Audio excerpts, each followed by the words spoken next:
मैं योगेंद्र कुमार जनपद हापुड़ से हूँ। और संघ का कॉन्सेप्ट देने के लिए आज मुझे संघ ने मौका दिया है। वंदामी संघ को, सभी को।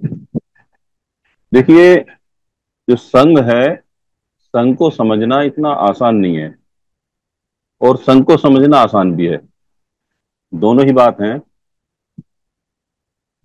दरअसल में हम लोगों ने अभी तक संगठन की प्रैक्टिस करी है, संगठनों में काम किया है। तो संघ की जो विचारधारा है, या संघ में कैसे काम होता है, संघ क्या है, इसका अभी पता नहीं है। जो लोग नए आते हैं उनको भी इसका पता नहीं है, लेकिन जो पुराने हो चुके हैं, 4 साल जिनको हो चुका है, वो लोग संघ को जान गए हैं, कुछ जानने की कोशिश में है। संघ का जो उद्देश्य है वो बड़ा दीर्घकालिक है। ऐसा नहीं है इसका परिणाम आप आज ही आज ही ले लोगे। हाँ, ले सकते हो, वो आपके ऊपर है। अगर आज आज ही इकट्ठा हो जाते हो तो परिणाम अभी दे देगा, आज ही दे देगा। लेकिन ये इतना जल्दी नहीं हो सकता। वो जल्दी क्यों नहीं हो सकता? क्योंकि जितने भी समण हैं, जो समाज है, हमारा समण समाज है, उसमें विकार बहुत आ चुके हैं। और इतने विकार हैं, उनको दूर करना थोड़ा टिपिकल है। और धीरे धीरे वो समाप्त होते जा रहे हैं। हो जाएंगे तो इसका रिजल्ट भी जल्दी आएगा। दरअसल में संघ 100% परिणाम देने वाला है।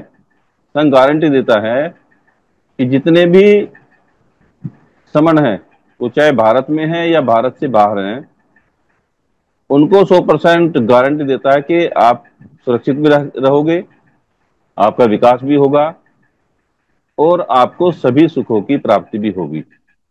बशर्ते उसके लिए प्रत्येक व्यक्ति को काम करना पड़ेगा। बिना काम करे संघ में कोई गारंटी नहीं है। संघ का जो स्ट्रक्चर है, जो संघ की संरचना है, वो पूरी तरह से प्राकृतिक है, नेचर बेस्ड है। क्योंकि संघ प्रकृति के द्वारा ही बना है, किसी व्यक्ति के द्वारा बना हुआ संघ नहीं है। उसके मैं उदाहरण भी दूंगा। इसका कोई व्यक्ति मालिक नहीं हो सकता, ना ही कोई इसका रजिस्ट्रेशन करा सकता। इसके जो 10 गोल्डन नियम है, वो इसके आधार हैं, बेस हैं। और संघ ही संघ का मालिक होता है, अर्थात जो 120 करोड़ लोग हैं वो इसके मालिक हैं। उनमें से कोई भी एक व्यक्ति ये नहीं कह सकता मैं इसका मालिक हूं। अगर आप प्रकृति में झांक कर देखेंगे, प्रकृति की ओर देखेंगे, तो आपको बहुत सारी चीज दिखाई देंगी, और ऐसी दिखाई देंगी आप ताज्जुब नहीं करने के। उसका मैं आज का उदाहरण भी दूंगा, क्योंकि एक पेपर में आज न्यूज निकली थी, वो कल की घटना है, ललितपुर की।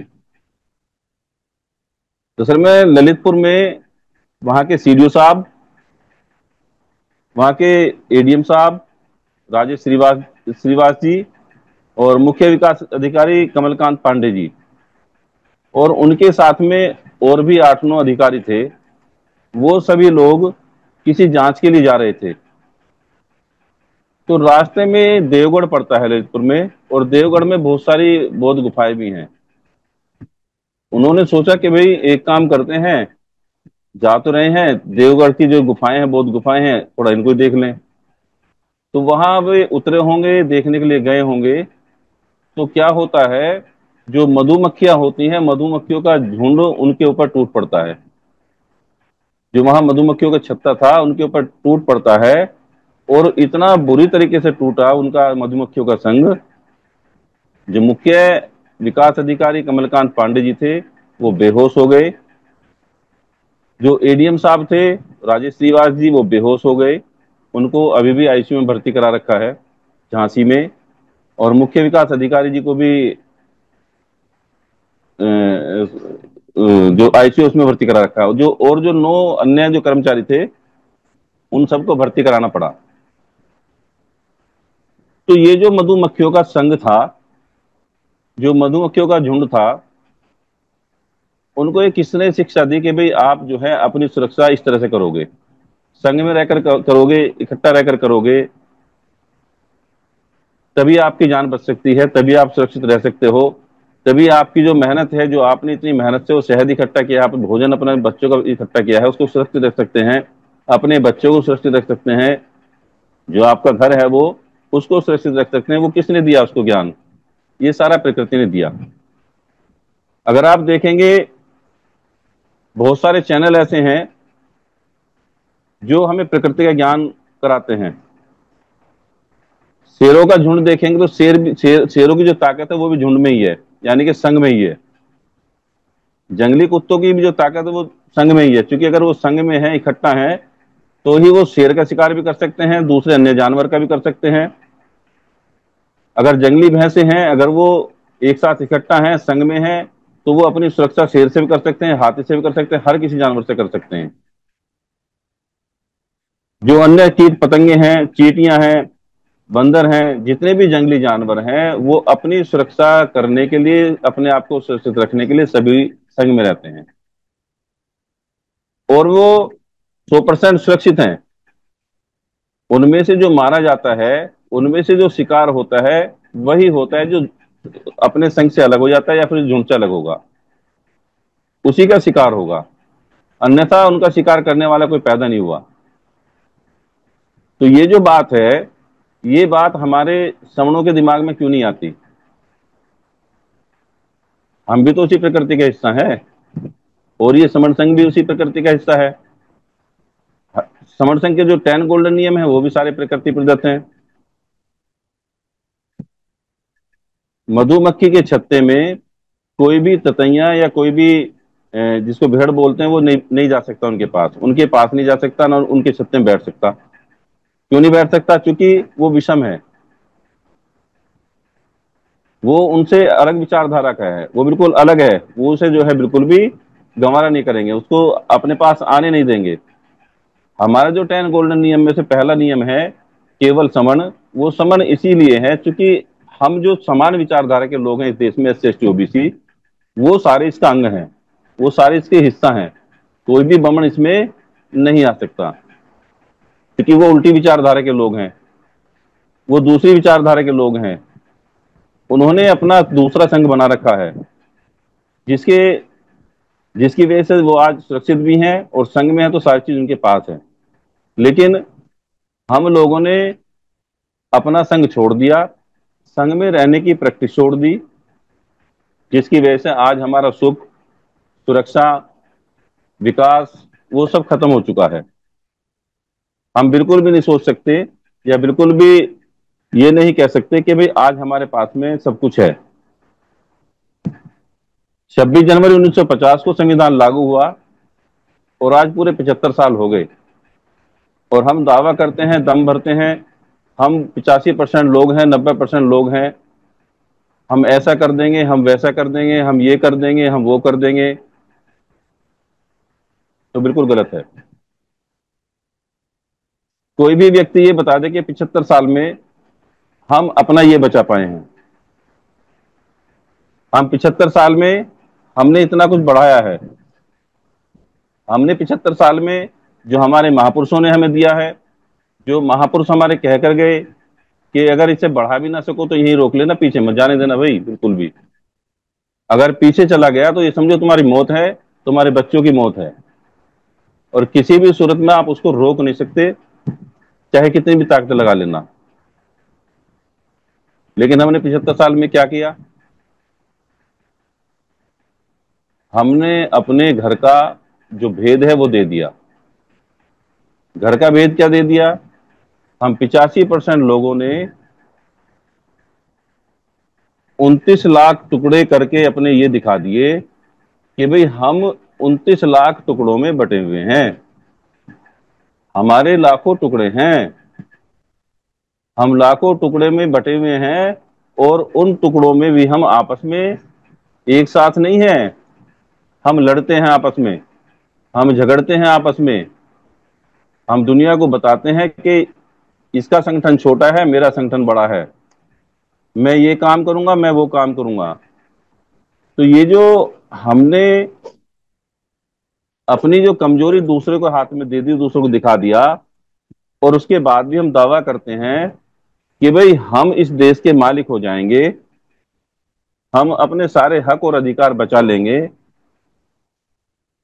हम अपने बच्चों को बचा लेंगे, हम गारंटी देते हैं कि भाई हम जो बाबा साहब ने हमें दिया था हम उसको सुरक्षित रखेंगे, तो बताइए किस आधार पर रखोगे भाई? तुम तो एक हो ही नहीं।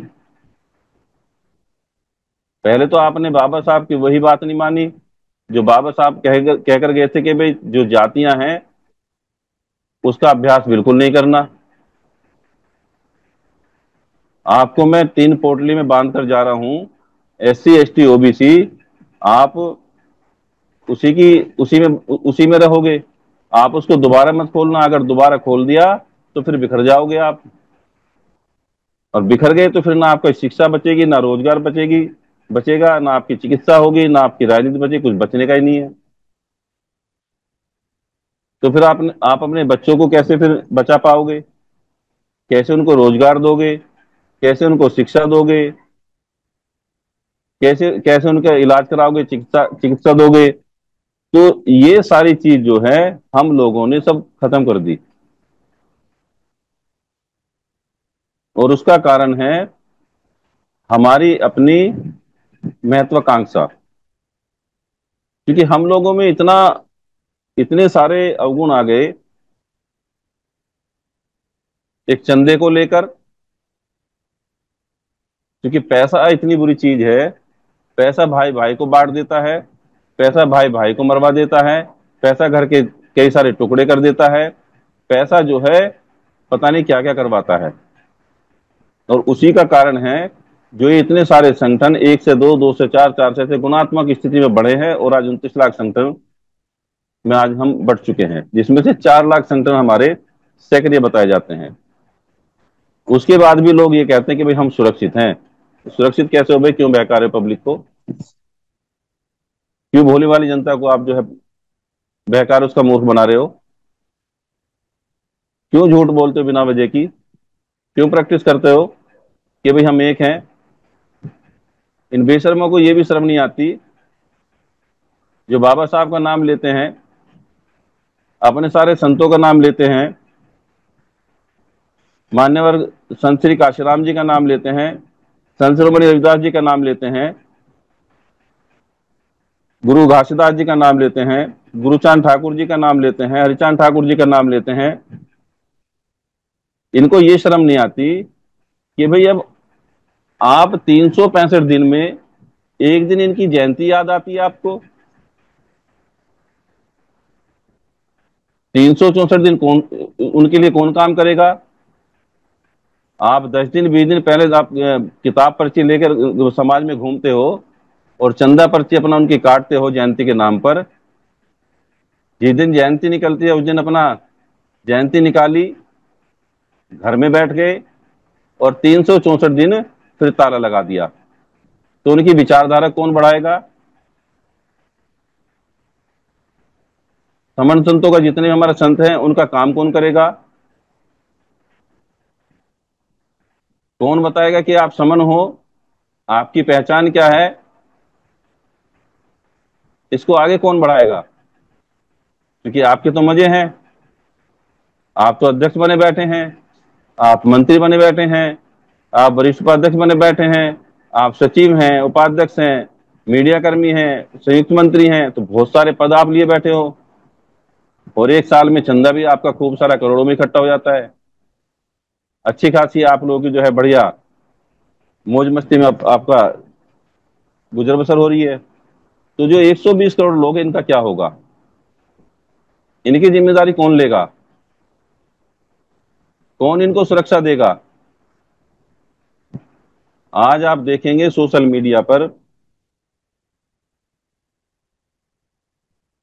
कोई मूछ के नाम पर मारा जा रहा है, कोई घोड़ी पर चढ़ने के नाम पर मारा जा रहा है, कोई मजदूरी मांगने के नाम पर मांगा जा रहा है, किसी ने छोटा अपना व्यापार चला लिया, अगर पैसे मांग ले तो मार दिया गया। इतनी सारी घटनाएं आज समाज में हैं जिनके द्वारा समाज में आतंक बढ़ाया जा रहा है, आतंकित किया जा रहा है। तो उसकी सुरक्षा कौन देगा? क्या 75 साल में आप सुरक्षा दे पाए? क्या उनका कोई विकास कर पाए?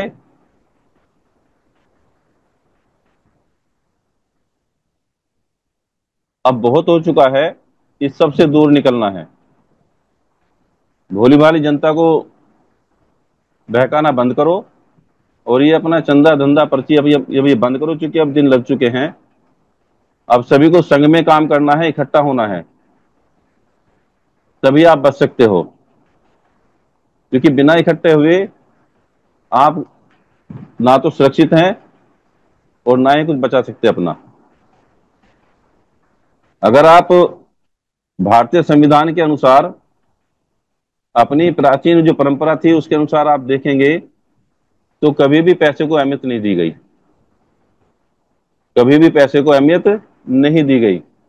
जो गरीब हैं, हमारे मजदूर साथी हैं, किसान हैं, उनको बहुत ही सस्ते दाम पर सस्ता अनाज राशन के नाम पर मिलता था, अब भी मिलता है। सरकारी स्कूल में फ्री पढ़ाई मिलती थी, जो कि आज हमारी जो पढ़ाई है वो हमसे दूर हो चुकी है। उसका भी कारण बताऊंगा आगे। सरकारी नौकरी में आरक्षण मिलता है, सभी सरकारी कर्मचारियों को बुढ़ापे के लिए पेंशन मिलती थी, अब बंद हो चुकी है। अस्पताल, जो सरकारी अस्पताल है उनमें फ्री में दवाई देते थे। आने जाने के लिए, चाहे वो रेल हो चाहे बस हो, किराया बहुत उस समय कम था। मकान सरकारी विभाग सस्ते में मिलता था, और बहुत सारी योजनाएं थी जो गरीबों के लिए काम करती थी। खाने पीने, आने जाने, पढ़ने लिखने, बीमारी, दवाई, रहने पहनने की सभी चीजें बहुत ही सस्ते दामों पर सरकार देती थी। हर चीज की मालिक सरकार थी। पर अब व्यक्तियों के हाथ में जा चुकी है। अब वो पहले वाला समय नहीं रहा। अब आप देखेंगे कुछ चंद लोगों के हाथ में ये सारी व्यवस्था चली गई है। चाहे वो रेल हो, चाहे बस हो, चाहे हवाई जहाज किराया हो, चाहे स्कूल हो, चाहे हमारी शिक्षा हो, कॉलेज हो, यूनिवर्सिटी हो, टेलीफोन हो, मोबाइल हो, दूरदर्शन हो, चाहे हवाई जहाज हो, तो कुछ भी हो, जितनी भी हमारी रोजमर्रा की चीजें हैं, हमारे यूज की चीजें हैं, ये सारी महंगी हो चुकी हैं और हमारे हाथ से निकलती जा रही हैं। जो थोड़ी बहुत बची हैं उसमें, जैसे कि जमीन है, खेती है, या अनाज है, जो हम हवा लेते हैं, ये हवा है। अभी थोड़ा बहुत धरबर है जो ये बचा हुआ है, और ये है भी बहुत जल्दी जो है इन जो प्राइवेट लोग हैं इन सबके हाथों में चली जाएंगी, और इसके जो परिणाम है फिर वो बहुत भयानक आने वाले हैं। आदमी अगर बीमार है आज की डेट में और उसको दवाई की जरूरत है, तो आज के समय देखेंगे दवाइयों के पूरे अंबार हैं, अस्पतालों के अंबार हैं, लाइन लगा के अस्पताल खुले में हैं, डॉक्टर्स भी बहुत हैं, लेकिन हमारे पास में इलाज के लिए पैसे नहीं है। क्योंकि अगर आप प्राइवेट हॉस्पिटल में जाएंगे, तो सबसे पहले आपका रजिस्ट्रेशन होगा, और रजिस्ट्रेशन के साथ में ही आपसे पैसे मांगे जाएंगे। अगर आपके पास में पैसे हैं तो इलाज शुरू होगा, वरना आपका इलाज शुरू नहीं होगा। और इलाज शुरू नहीं होगा तो बिना पैसे के वो मरीज मर जाएगा। कोरोना टाइम में आपने देखा होगा बहुत सारे लोग हमारे पैसे के अभाव में चले गए। आज भी ऐसा ही है, क्योंकि आज इतनी महंगी चिकित्सा हो चुकी है, ऐसी लूटमार मचा रखी है इलाज के नाम पर। दवाइयां इतनी महंगी हैं, हॉस्पिटल इतने महंगे हैं कि लोग बाग अपना इलाज नहीं करा सकते, क्योंकि बीमारियां बहुत घातक बढ़ चुकी हैं। बहुत सारी बीमारियां घातक हो गई हैं जिनका इलाज कराना संभव नहीं है। लोगों के पास में पैसे नहीं है, लेकिन लोग मर रहे हैं। किसके बिना? पैसे के बिना। बिना पैसे जितने ये सारे लोग मर रहे हैं। आदमी भूखा है, लेकिन हमारे पास में अनाजों के गोदाम है, कई साल का हमारे पास में अनाज भरा पड़ा है। बाजार में बहुत सारी दुकानें खाने की हैं, लेकिन हमारे पास में काम नहीं है। काम होगा, रोजगार होगा, तो हमारे पास में पैसा होगा, क्योंकि जब काम नहीं है, रोजगार नहीं है, तो पैसा भी नहीं है, और पैसा नहीं है तो बाजार में वो कुछ खरीद नहीं सकता। छीन कर खाएगा तो मारा जाएगा। तो इसलिए क्या होगा? भूखा मरेगा। और बहुत सारे लोग, अगर आप भारत की स्थिति देखेंगे, उसका अगर आप अनुपात अनुपात देखेंगे, तो भारत में बहुत सारे लोग बिना खाए सो जाते हैं शाम को, और बहुत सारे लोग भूख के मारे तड़प कर मर जाते हैं। ऐसे ही हमारी शिक्षा का हाल है, ऐसे ही हमारी रोजी रोटी का हाल है, ऐसी हमारी जमीनों के हाल हैं। भारत में जमीन की कमी नहीं है, दुनिया भर की जमीन खाली पड़ी है, लेकिन वे हमारे लिए नहीं है। उन पर भी दूसरों का अधिकार है।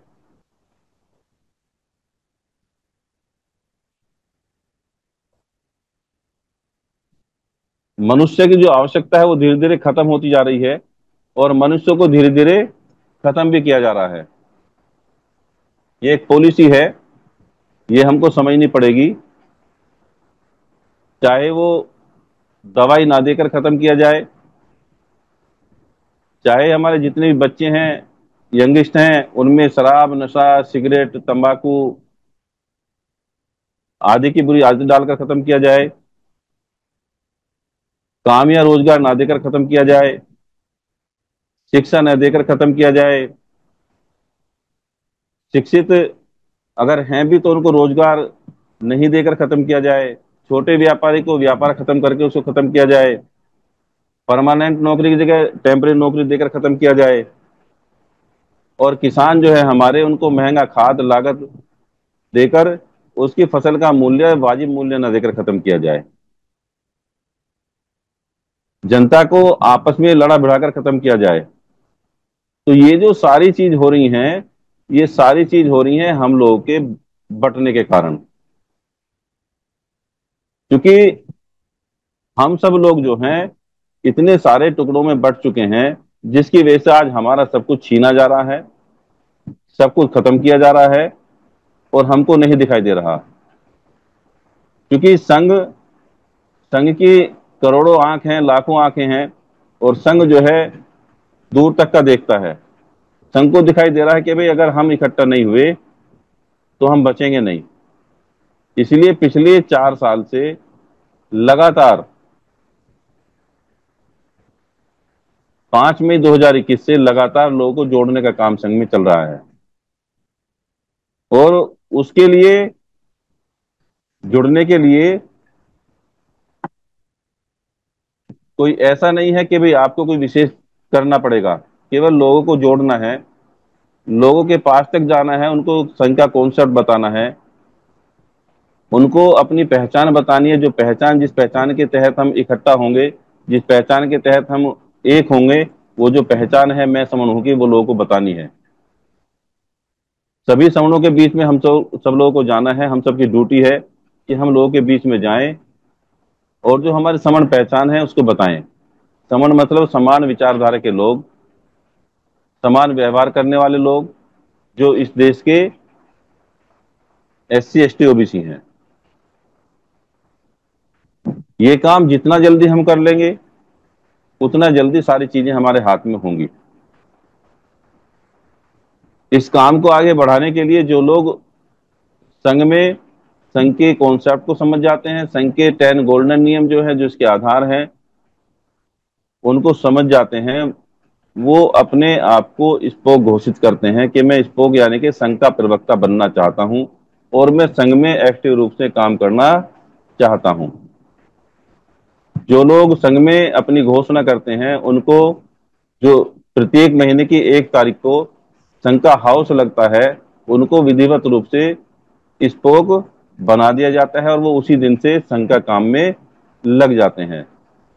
वो सबसे पहले अपने परिवारों को जोड़ते हैं, अपने पास पड़ोसियों को जोड़ते हैं, अपने मित्रों को जोड़ते हैं, अगर कहीं नौकरी करते हैं तो उनके अपने विभाग के लोगों को जोड़ते हैं, और अगर सामाजिक रूप से उन्होंने पहले काम किया है, काम कर रहे हैं, तो फिर वो उसी रूप से काम करते, सामाजिक रूप से अधिक काम करते हैं और भी ज्यादा।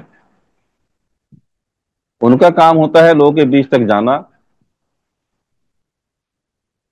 सन्निपात बहुल जो शाखा मीटिंग होती है, हमारी शाखाएं लगती हैं, उनकी जानकारी देना, और छोटी छोटी शाखाओं में शाखाएं लगाना, ताकि संघ में लोग जल्दी से और अधिक जुड़ सके, और फिजिकल मीटिंग का आयोजन करना।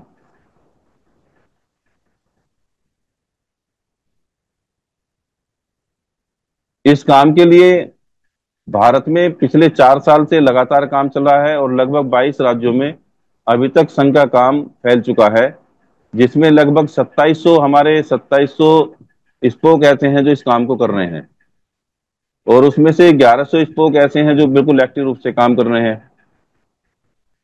अभी आप देखेंगे जो शाखा समिति हैं, जो शाखाएं लगती हैं, जो हमारे सन्निपात बाहुल होता है, वो अभी 72 शहरों में हमारा जो ये सन्निपात बाहुल शुरू हो चुका है, जिसके जरिए लोगों को इकट्ठा करने के लिए, उनको संघ की विचारधारा बताने के लिए बहुत तेजी से काम चल रहा है। उसी के साथ साथ बहुत सारी मीटिंग हमारी प्रत्येक महीने जो फिजिकल मीटिंग है, जो बड़ी मीटिंग होती है, वो लगती हैं। संघ के प्रचार प्रसार के लिए, उसके जो साहित्य है उसके प्रचार प्रसार के लिए बहुत सारे हमारे समर सेंटर भी खुल चुके हैं, जिनमें से 15 समर सेंटर तो अभी तक हमारे खुल चुके हैं, जो सक्रिय रूप से काम कर रहे हैं। इसके अलावा जो हमारी फिजिकल संगतियां हैं, उन फिजिकल संगतियों में अभी जो फिलहाल में हमारी संगति है वो 8 जून की अमरोहा में संगति होगी,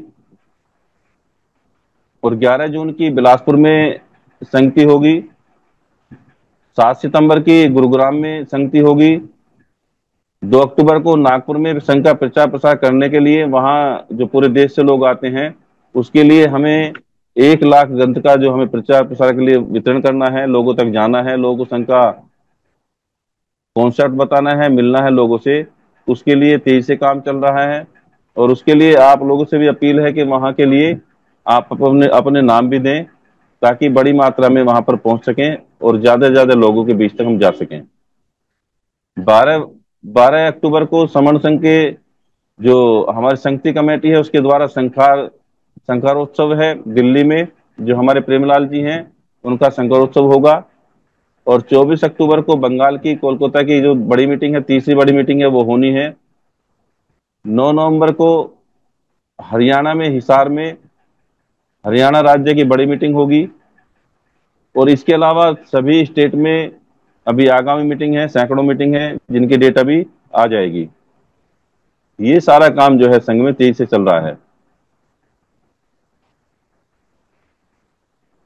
इसके अलावा कुछ लोगों ने संघ के काम के लिए आगे आकर जिम्मेदारी ली है, जिनमें से 55 लोग ऐसे हैं जिन्होंने अपनी अपनी काम की जिम्मेदारी ले रखी है और वो अपना काम कर रहे हैं। उसमें चाहे मैनेजमेंट का काम हो, चाहे नेटवर्किंग का काम हो, चाहे संगति का काम हो, चाहे वो इंजीनियर्स का काम हो, चाहे वो आपका यंगस्ट यानी कि युवाओं का काम हो, बहुत सारे काम है, सन्निपात बाहुल का काम हो। 55 लोगों ने यहाँ आगे बढ़कर काम लिया है और उस पर काम कर रहे हैं। इसके अलावा 4 साल हो चुके हैं, अब संघ का विस्तार भी होगा, और संघ के विस्तार के लिए जितने भी हमारे पके हुए लोग हैं, जितने लोग संघ को जान चुके हैं, उन सबको आगे आना पड़ेगा, और उन सबको आगे आकर काम लेना पड़ेगा। जैसे कि जिस गांव में रहते हैं वो उस गांव का काम लें, उस गांव की जिम्मेदारी लें। संघ को बढ़ाने के लिए अपने मोहल्ले की जिम्मेदारी ले सकते हैं, अपने नगर की जिम्मेदारी ले सकते हैं, नगर के वार्ड की जिम्मेदारी ले सकते हैं, जिले की जिम्मेदारी ले सकते हैं, ताकि संघ में और अधिक तेजी से काम हो सके। ये जिम्मेदारी हम सबको लेनी पड़ेगी। संघ के जितने स्पोक हैं उन सभी स्पोक का एक और दायित्व है कि भाई प्रत्येक जितने भी हमारे स्पोक हैं उनमें प्रत्येक स्पोक को 10 एक्टिव स्पोक अपने पूरे जीवन काल में बनाने होंगे, ताकि संघ का जो स्पोक का काम है, एक्टिव जो स्पोक है, वो बराबर बढ़ते रहें। और इसके लिए प्रत्येक स्पोक को काम करना पड़ेगा। अभी 4 साल से जितने भी स्पोक हमारे जुड़े हुए हैं और जो काम कर रहे हैं, जो काम अभी नहीं कर रहे हैं, उन सबको अलर्ट हो जाना चाहिए और सबको आगे आना चाहिए, और वो सबको उनको लगकर काम करना पड़ेगा। क्योंकि अब ऐसे बात बनने वाली नहीं है। सबको फील्ड में जाना पड़ेगा, लोगों के बीच जाना पड़ेगा। अगर वो किसी शहर में रहते हैं तो शहर के लोगों को जोड़े, गांव में रहते हैं तो गांव के लोगों को जोड़े। शहर वाले लोग गांव में जाना अगर जा सकते हैं आसान, तो उनको गांव में भी जाना पड़ेगा।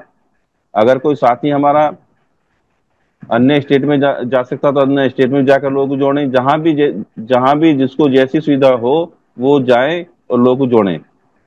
ये काम लोग को जोड़ने का, इकट्ठा करने का हम सबको करना पड़ेगा। उसके लिए हम सब लोग अपनी कमर कस लें, क्योंकि अब 4 साल हो चुके हैं और 4 साल में अब संघ का विस्तार करना बहुत जरूरी है। सभी लोग संघ में, और जितने भी हमारे स्पोक हैं, उन सबको एक काम और करना है कि भाई हम अधिक से अधिक आगे बढ़कर जिम्मेदारी लें, और जिम्मेदारी लेकर संघ को आगे बढ़ाएं, संघ को समझे, लोगों को संघ को समझाने का जो ठीक से तरीका उसको अपनाएं। संघ का जो मंत्र है हमारा, वो है जिंदा रहना है तो जुड़ना ही होगा। यानी कि अगर हम हमें जिंदा रहना है तो हम सबको जुड़ना ही होगा। संघ नामी, संघ को नमन, संघ को सैल्यूट, संघे सलाम। इसी के साथ मैं अपनी वाणी को विराम देता हूँ। अगर मुझसे कोई मेरे बोलने में गलती हो तो संघ मुझे माफ करे, संघ मुझे माफ करे, संघ मुझे माफ करे। संघ नाम सर।